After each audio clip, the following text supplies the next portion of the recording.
జనగామ జిల్లా కొడకండ్ల మండల కేంద్రంలోని పద్మశాలి భవనంలో పాలకుర్తి నియోజకవర్గ వ్యాప్తంగా doctor Hanumandla Jhansi Rajender Reddy family charitable trust ఆధ్వర్యంలో 2024-2025 ఎస్ఎస్సీ పరీక్షా ఫలితాల్లో అత్యుత్తమ ప్రతిభ కనబర్చిన ప్రభుత్వ ప్రైవేట్ పాఠశాలల విద్యార్థులను సన్మానించి నగదు ప్రోత్సాహకాలను ఎమ్మెల్యే మామిడాల యశస్విని రెడ్డి, నియోజకవర్గ కాంగ్రెస్ పార్టీ ఇన్ఛార్జి హనుమన్ల ఝాన్సీ రెడ్డి అందజేశారు.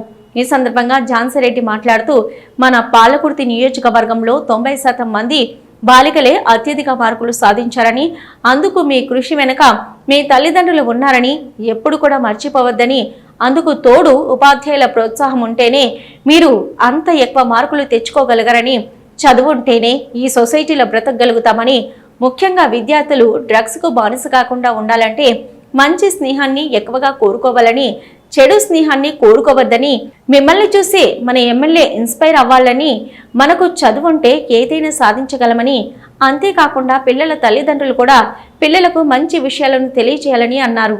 ఇక డాక్టర్ రాజేందర్ రెడ్డి కూడా పేదరికంతో కష్టపడి చదివి ఇవాళ అమెరికాలో స్థిరపడి ఆయన పుట్టి పెరిగిన పాలకుర్తి నియోజకవర్గానికి ఏదో ఒకటి చేయాలని 1994లో ట్రస్ట్ని ఏర్పాటు చేసి సేవలు అందిస్తున్నామన్నారు. అనంతరం ఎమ్మెల్యే యశస్విని రెడ్డి మాట్లాడుతూ, అమ్మాయిలు ఎక్కువగా ఎడ్యుకేషన్లో ఎంతో ముందున్నారని, ఒకప్పుడు అబ్బాయిల సంఖ్య ఎక్కువ ఉండేదని, కానీ ఇప్పుడు అమ్మాయిల సంఖ్య పెరుగుతుందని, సర్దుకుపోయే గుణమైన ఓర్చుకునే గుణమైన అమ్మాయిల్లోనే ఎక్కువగా ఉంటుందని, ముఖ్యంగా తల్లిదండ్రులు అమ్మాయిల చదువులకు బ్రేక్ వేయొద్దని, తల్లిదండ్రులను చూసేది ఆడపిల్లలేనని, మంత్రులు సీతక్క, సురేఖ డిగ్రీ పొందడానికి ఇప్పుడు చదువుకుంటున్నారని, అందుకే పట్టుదలుంటే ఏదైనా సాధించగలమని సీఎం రేవంత్ రెడ్డి ఆలోచించి ప్రభుత్వ పాఠశాలలో పిల్లలకు స్నాక్స్ను కూడా అందజేస్తున్నారని, హనుమన్ల ఝాన్సీ రాజేందర్ రెడ్డి ట్రస్ట్ ఎడ్యుకేషన్పై ఎక్కువగా సేవలందించారని, అంతేకాకుండా ప్రభుత్వం నుండి నాకు వచ్చే జీతాన్ని కూడా ఎడ్యుకేషన్కే ఉపయోగపడేటట్లు డొనేట్ చేస్తానని,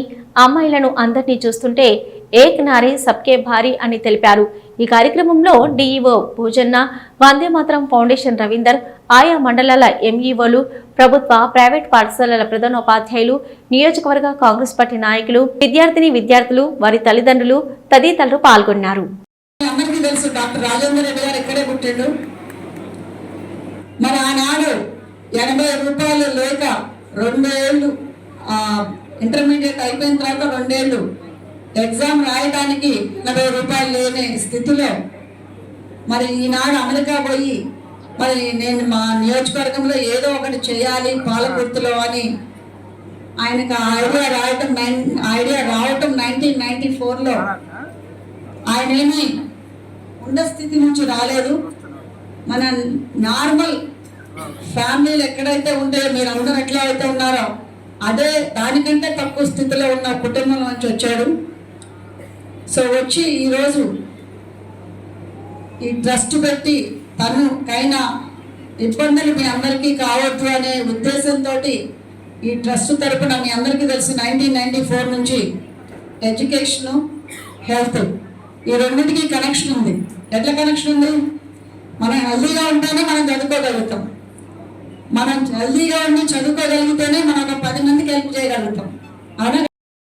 సీతక్క అండ్ సురేఖ అంటే ఇద్దరు కూడా ఇప్పుడు చదువుతున్నారు. మీకు తెలుసా ఆ విషయము? హైయర్ డిగ్రీ కోసం ఇప్పుడు చదువుతున్నారు. అంటే దీన్ని బట్టే పట్టుదల ఉంటే ఏదైనా సాధించవచ్చు, అనుకుంటే ఏదైనా చేయొచ్చు అన్నది దీన్ని బట్టే అర్థమవుతుంది.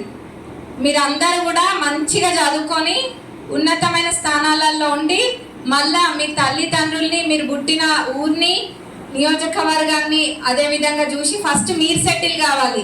మీరు సెటిల్ అయినాక మీ పేరెంట్స్ని చూడాలి, తర్వాత కుటుంబం, తర్వాత ఊరు, ఆ తర్వాత నియోజకవర్గం, ఇంకా శక్తి ఉంటే ఇంకా కూడా.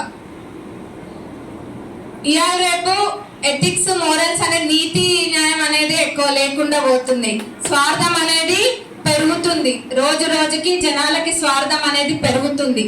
అట్లాంటివన్నీ కూడా చిన్న వయసు నుంచే తల్లిదండ్రులు పిల్లలకి నేర్పుకోవాలి. నీతిగా ఉంటే ఏం మంచి జరుగుతుంది అని. నీతిగా ఉంటే టెంపరీగా మన మంచితనాన్ని చాతగాంతనంగా వేరే వాళ్ళు అనుకున్న